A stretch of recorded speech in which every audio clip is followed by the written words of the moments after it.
ತಲವಾರ ಹಿಡಿದು ಬೆನ್ನು ಹತ್ತಿ ಆರ್ಎಸ್ಎಸ್ ತಾಲೂಕು ಪ್ರಮುಖನ ಮೇಲೆ ಅಟ್ಯಾಕ್ ಮಾಡಲಾಗಿದ್ದ ಘಟನೆಗೆ ರೋಚಕ ಟ್ವಿಸ್ಟ್ ಸಿಕ್ಕಿದೆ. ಆರ್ಎಸ್ಎಸ್ ಹಾಲಿ ಹಾಗೂ ಮಾಜಿ ತಾಲೂಕು ಪ್ರಮುಖರ ಮಧ್ಯೆಯೇ ನಾನಾ ನೀನಾ ಯುದ್ಧವೇ ಈ ಘಟನೆಗೆ ಮುಖ್ಯ ಕಾರಣ ಅಂತ ಬಹಿರಂಗವಾಗಿದೆ. ಬೆಳಗಾವಿ ಜಿಲ್ಲೆಯ ಹುಕ್ಕೇರಿ ತಾಲೂಕಿನ ಸಂಕೇಶ್ವರ ಪಟ್ಟಣದಲ್ಲಿ ಹುಕ್ಕೇರಿ ತಾಲೂಕು ಆರ್ಎಸ್ಎಸ್ ಪ್ರಮುಖ ದತ್ತಾತ್ರೇಯ ಥೋರಾವತ್ ಅವರ ಮೇಲೆ ತಲವಾರಿನಿಂದ ಹುಕ್ಕೇರಿ ತಾಲೂಕು ಮಾಜಿ ಆರ್ಎಸ್ಎಸ್ ಪ್ರಮುಖ ಸಮೀರ್ ಪಾಟೀಲ್ ಬೆಂಬಲಿಗರಿಂದ ಹಲ್ಲೆ ನಡೆದಿರುವುದು ಪೊಲೀಸ್ ತನಿಖೆಯಿಂದ ತಿಳಿದು ಬಂದಿದೆ. ಈ ಹಿಂದೆ ಹುಕ್ಕೇರಿ ತಾಲೂಕಿಗೆ ಸಮೀರ್ ಪಾಟೀಲ್ ಪ್ರಮುಖರಾಗಿದ್ರು. ಆದರೆ ಆ ಹುದ್ದೆ ಈಗ ದತ್ತಾತ್ರೇಯ ಥೋರಾವತ್ಗೆ ಸಿಕ್ಕ ಹಿನ್ನೆಲೆ ಸಮೀರ್ ಟೀಮ್ಗೆ ಅಸಮಾಧಾನ ವ್ಯಕ್ತವಾಗಿತ್ತು. ಉಭಯ ಪ್ರಮುಖರ ಬೆಂಬಲಿಗರ ಮಧ್ಯೆ ಕಳೆದ 1 ವರ್ಷದಿಂದ ಶೀತಲ ಸಮರ ಶುರುವಾಗಿತ್ತು. ಹೀಗಾಗಿ ದತ್ತಾತ್ರೇಯ ಕೊಲೆಗೆ ಸಮೀರ್ ಬೆಂಬಲಿಗ ಶ್ಯಾಮ್ ಯಾದವ್ ಸ್ಕೆಚ್ ಹಾಕಿದ್ದ. ಮಹಾರಾಷ್ಟ್ರದ 4 ಕರೆಯಿಸಿಕೊಂಡು ಹುಕ್ಕೇರಿ ತಾಲೂಕಿನ ಹರ್ಗಾಪುರದಲ್ಲಿ ಇರುವ ಸಮೀರ್ಗೆ ಸೇರಿದ ಫಾರ್ಮ್ ಹೌಸ್ನಲ್ಲಿ ಕೊಲೆಗೆ ಸಂಚು ಹಾಕಲಾಗಿತ್ತು. ಮತ್ತೆ ಇಚಲಕರಂಜಿಯ ಸಂಕೇತ್ ಮೇತ್ರಿ ಸಂಪರ್ಕಿಸಿರುವ ಸಮೀರ್ ಟೀಮ್ ಮತ್ತಿಬ್ಬರನ್ನ ಕರೆಯಿಸಿಕೊಂಡು ಮದುವೆ ಮಂಟಪದಿಂದ ಹೊರಗೆ ಬರ್ತಾ ಇದ್ದ ದತ್ತಾತ್ರೇಯ ಮೇಲೆ ಅಟ್ಯಾಕ್ ಮಾಡಿದ್ದಾರೆ. ಜಿಲ್ಲೆಯಲ್ಲಿ ಸಂಕೇಶ್ವರ ಪೊಲೀಸ್ ಸ್ಟೇಷನ್ ವ್ಯಾಪ್ತಿಯಲ್ಲಿ ಸಂಕೇಶ್ವರ ಪೊಲೀಸ್ ಸ್ಟೇಷನ್ ವ್ಯಾಪ್ತಿಯಲ್ಲಿ ಸೋಮವಾರ ಫೆಬ್ರವರಿ 23ನೇ ತಾರೀಕು ಒಂದು ದತ್ತಾತ್ರೇಯ ಎಂಬುವರು ಮತ್ತು ಅವರ ಫ್ರೆಂಡ್ ರಾತ್ರಿ ಅವರ ಕಲ್ಯಾಣ ಮಂಟಪದಿಂದ ಅವ್ರ ಮನೆಗೆ ಹೋಗುವ ಸಂದರ್ಭದಲ್ಲಿ 2 ವೀಲರಲ್ಲಿ ಸ್ಕೂಟಿಯಲ್ಲಿ ಹೋಗುವ ಸಂದರ್ಭದಲ್ಲಿ 4-5 ಮಂದಿ ಒಂದು ಆಲ್ಟೋ ಗಾಡಿಯಲ್ಲಿ ಬಂದು ಇವ್ರ ಗಾಡಿಯಲ್ಲಿ ಟಚ್ ಮಾಡಿ ಅದಾದಮೇಲೆ ಇವರನ್ನು ಗಂಭೀರವಾಗಿ ತಲ್ವಾರ್ ಇಟ್ಕೊಂಡು 3 ಜನ ತಲ್ವಾರ್ ಇಟ್ಕೊಂಡು ಹೊಡೆಯಕ್ಕೆ ಬಂದರು. ಅದರಲ್ಲಿ ಇನ್ನೊಂದು ಇಬ್ಬರು ಅಲ್ಲಿ ಗಾಡಿಯಲ್ಲಿ ನಿಂತ್ಕೊಂಡು ವಾಚ್ ಮಾಡ್ತಾ ಇರೋದು ಕಂಡುಬಂತು. ತಲ್ವಾರಲ್ಲಿ ಗಂಭೀರವಾದ ರೀತಿಯಲ್ಲಿ ಕುತ್ತಿಗೆಗೆ ಹೊಡೆಯುತ್ತಾರೆ ಮತ್ತು ಕೈಯಲ್ಲಿ ಗಂಭೀರವಾದ ಗಾಯ ಆಗಿರುತ್ತದೆ. ಈ ಕೇಸನ್ನು ತನಿಖೆಯನ್ನು ನಾವು ಮುಂದುವರೆದು ನೋಡುವಾಗ ಇವರು ಯಾಕೆ ಆಗಿದೆ ಎಂಬ ತನಿಖೆಯನ್ನು ನಾವು ಶುರು ಮಾಡಿದ್ವಿ. ತನಿಖೆ ಶುರು ಮಾಡಿ 24 ತಾಸಲ್ಲಿ ಅದರಲ್ಲಿ ಇನ್ವಾಲ್ವ್ ಆಗಿರುವ 7 ಆರೋಪಿಗಳನ್ನು ಕೂಡ ನಾವು ಪತ್ತೆ ಮಾಡಿದ್ವಿ. ಇನ್ನೂ 2 ಆರೋಪಿಗಳು ಪತ್ತೆ ಮಾಡಬೇಕಾಗಿದೆ. ಸೊ ಇದು ಹಿನ್ನೆಲೆ ಏನಂದ್ರೆ ನಾವು ನೋಡುವ ಸಂದರ್ಭದಲ್ಲಿ ಈ ದತ್ತಾತ್ರೇಯ ಶ್ರೀಕಾಂತ್ ಥೋರಾವತ್ ಇವರು RSS ಅಲ್ಲಿ ತಾಲೂಕು ಕಾರ್ಯವಾಹಕಾಗಿ ಕೆಲಸ ಮಾಡ್ತಾ ಇದ್ದಾರೆ ಸದ್ಯಕ್ಕೆ. ಇದಕ್ಕೆ ಹಿಂದೆ ಸಮೀರ್ ಪಾಟೀಲ್ ಎಂಬವರು RSS ಕಾರ್ಯವಾಹಕಾಗಿ ತಾಲೂಕು ಲೆವೆಲ್ ಕಾರ್ಯವಾಹಕಾಗಿ ಕೆಲಸ ಮಾಡ್ತಾ ಇದ್ದಾರೆ. ಸೊ ಈಗ ಇವರು ಲೀಡ್ ತೊಗೊಂಡಾದ್ಮೇಲೆ ಬೇರೆ ಯಾರಿಗೆ ಅವಕಾಶ ಕೊಟ್ಟಿಲ್ಲ ಅಂದರೆ ದ್ವೇಷ ಇಬ್ಬರಿಗೆ ಇದೆ.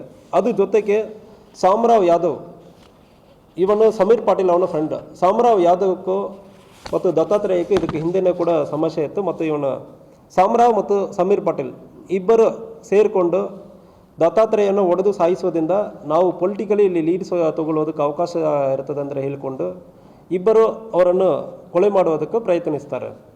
ಇಬ್ಬರು ಕೊಲೆ ಮಾಡುವುದಕ್ಕೆ ಪ್ರಯತ್ನಿಸುವ ಸಂದರ್ಭದಲ್ಲಿ ಸಾಕಾರಕ್ಕೆ ಇದಕ್ಕೆ ಹಿಂದೆ ಇವ್ರಿಗೆ ಗೊತ್ತಿರುವರು ಮರ್ಡರ್ ಕೇಸಲ್ಲಿ ಆರೋಪಿಗಳಾಗಿರುವ ಕೆಲವೊಬ್ಬರನ್ನು ಮಹಾರಾಷ್ಟ್ರದಿಂದ ಕರೀತಾರೆ. ಸುನಿಲ್ ಪಾಂಡವ್ ಮತ್ತು ಸೂರಜ್ ವೈದ್ಯ ಎಂದು 2 ವ್ಯಕ್ತಿಗಳನ್ನು ಕರೀತಾರೆ. ಇನಿಷಿಯಲಿ ಕರೆದು ಸಮೀರ್ ಪಾಟೀಲ್ ಅವನ ಫಾರ್ಮ್ ಹೌಸಲ್ಲಿ ಇಟ್ಕೊಂಡು 3 ದಿವಸ ಇವರು ಮೂವ್ಮೆಂಟನ್ನು ವಾಚ್ ಮಾಡ್ತಾ ಇರ್ತಾರೆ. ದತ್ತಾತ್ರೇಯನ ಮೂವ್ಮೆಂಟನ್ನು ವಾಚ್ ಮಾಡ್ತಾ ಇದ್ದಾರೆ. ಅದಾದಮೇಲೆ ಕೊಲೆ ಮಾಡೋದಕ್ಕೆ ಇನ್ನೂ ಒಬ್ಬರಿಬ್ಬರು ಸಹಕಾರ ಬೇಕಂದ್ರೆ ಇನ್ನೊಂದು ಕೊಲೆ ಆರೋಪಿ ಸಂಕೇತ್ ಮೇತ್ರಿ ಅವನು ಮಹಾರಾಷ್ಟ್ರ ಇಂಚಲ್ಕರಂಜಿ ಏರಿಯಾನಲ್ಲಿ ಇವನ ಕಡೆ ಸಹಕಾರ ಹೇಳ್ತಾರೆ. ಅವನು 2 ಹುಡುಗರನ್ನು ಬಾಳು ಮತ್ತು ಶ್ರೀ ಎಂಬ 2 ಜನರನ್ನು ಕಳಿಸ್ತಾನೆ. ಅಟ್ಯಾಕ್ ಆಗ್ತಾ ಇದ್ದಂತೆ ಜನರು ಇದ್ದ ಕಡೆ ಓಡಿ ಹೋಗಿ ದತ್ತಾತ್ರೇಯ ಥೋರಾವತ್ ಪ್ರಾಣ ಉಳಿಸಿಕೊಂಡಿದ್ದಾರೆ. ಘಟನೆ ನಡೆದ ದಿನ ತಡರಾತ್ರಿ ತಲವಾರಿನಿಂದ RSS ಪ್ರಮುಖನ ಮೇಲೆ ಹಲ್ಲೆ ಹಿನ್ನೆಲೆ ದ್ವೇಷಮಯ ವಾತಾವರಣ ನಿರ್ಮಾಣವಾಗಿತ್ತು. ಅನ್ಯ ಜಾತಿಯವರೇ RSS ಪ್ರಮುಖನ ಮೇಲೆ ಅಟ್ಯಾಕ್ ಮಾಡಿದ್ದಾರೆ ಎಂಬ ವದಂತಿ ಕೂಡ ಜಿಲ್ಲೆಯಲ್ಲಿ ಹಬ್ಬಿತ್ತು. ಸಂಕೇಶ್ವರ ಪಟ್ಟಣದಲ್ಲಿ ತಕ್ಷಣವೇ ಬಿಗಿ ಪೊಲೀಸ್ ಭದ್ರತೆ ನಿಯೋಜಿಸಿ ವಿಶೇಷ ತಂಡ ರಚಿಸಿ ಆರೋಪಿಗಳನ್ನು ಬಂಧಿಸುವಲ್ಲಿ ಪೊಲೀಸರು ಸಕ್ಸಸ್ ಆಗಿದ್ದಾರೆ. ಸೊ ಒಟ್ಟು 5 ಜನ ಅವತ್ತು ಸೋಮವಾರ ರಾತ್ರಿ 9 ಗಂಟೆಗೆ 5 ಜನ ಆಲ್ಟೋ ಗಾಡಿಯಲ್ಲಿ ಬಂದು ಇವನನ್ನು ಗಂಭೀರವಾಗಿ ಹೊಡೆದಿರ್ತಾರೆ. ಸಮೀರ್ ಪಾಟೀಲ್ ಎಂಬವನು ಇದಕ್ಕೆ ಸಂಪೂರ್ಣ ಸಹಕಾರವನ್ನು ಕೂಡ ನೀಡಿರ್ತಾನೆ.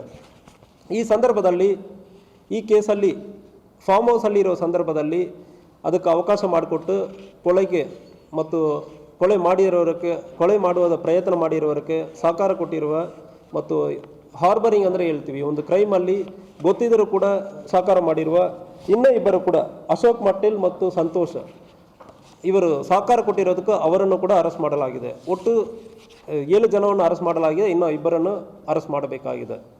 ಸೊ ಈ ಕೇಸನ್ನು 24 ತಾಸಲ್ಲಿ ನಮ್ಮ DSP ರವಿನಾಯಕ್ ಅವರ ಟೀಮನ್ನು ಅಲ್ಲಿ ಸಂಪೂರ್ಣವಾಗಿ ಎಂಟೈರ್ ಸಬ್ ಡಿವಿಷನ್ ಟೀಮನ್ನು ಯೂಸ್ ಮಾಡಿದ್ದಾರೆ.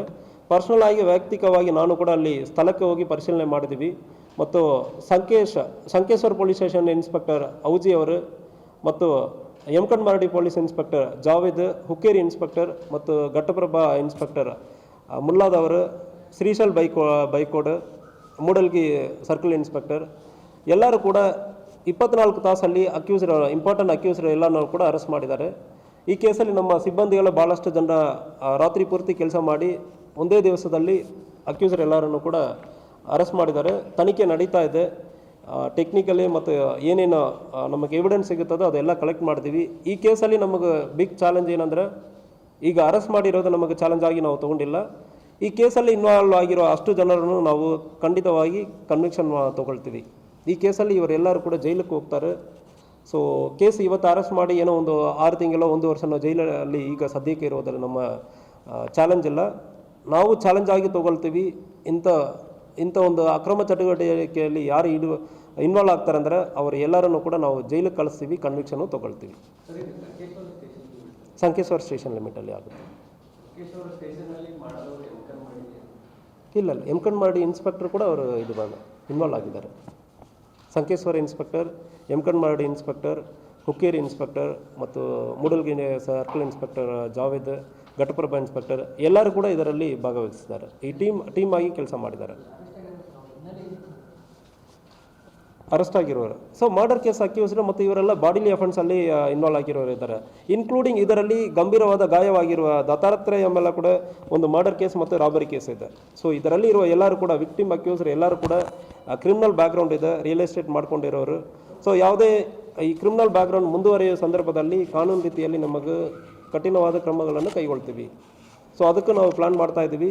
ಮುಂದಿನ ದಿವಸಗಳಲ್ಲಿ ಯಾವುದೇ ಒಂದು ಸಣ್ಣ ಇಶ್ಯೂ ಆಗುತ್ತೆ ಅಂದ್ರೆ ನಾವು ಗಡಿಪಾರು ಮಾಡ್ತೀವಿ. ವೈಯಕ್ತಿಕ ಪ್ರತಿಷ್ಠೆಯೇ ಕೃತ್ಯಕ್ಕೆ ಕಾರಣ ಎಂಬುದು ಪ್ರಾಥಮಿಕ ತನಿಖೆಯಿಂದ ದೃಢಪಟ್ಟಿದೆ. ಪ್ರಕರಣ ಸಂಬಂಧ ಸಮೀರ್ ಪಾಟೀಲ್ ಸೇರಿ 7 ಜನ ಆರೋಪಿಗಳನ್ನು ಅರೆಸ್ಟ್ ಮಾಡಲಾಗಿದೆ.